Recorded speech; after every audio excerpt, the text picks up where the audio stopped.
ഉണ്ണീശോയ്ക്ക് ഒരു പുൽക്കൂട്. ഈശോമിശിഹായ്ക്ക് സ്തുതിയായിരിക്കട്ടെ. എന്റെ ആത്മാവ് കർത്താവിനെ മഹത്വപ്പെടുത്തുന്നു. എന്റെ ചിത്തം എന്റെ രക്ഷകനായ ദൈവത്തിൽ ആനന്ദിക്കുന്നു. ഉണ്ണീശോ ഉദരത്തിൽ സംഭവിച്ച പരിശുദ്ധ അമ്മയുടെ ഹൃദയ വിചാരങ്ങൾ എത്ര മഹത്തരമാണെന്ന് നോക്കൂ.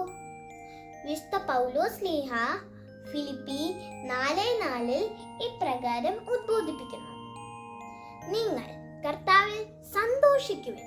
ഞാൻ വീണ്ടും പറയുന്നു, നിങ്ങൾ സന്തോഷിക്കുവിൻ.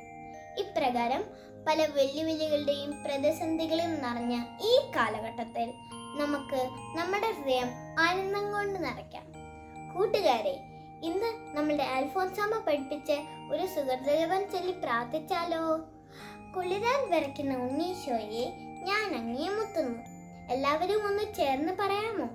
കുളിരാൻ വിറയ്ക്കുന്ന ഉണ്ണീശോയെ ഞാൻ അങ്ങേ മുത്തുന്നു.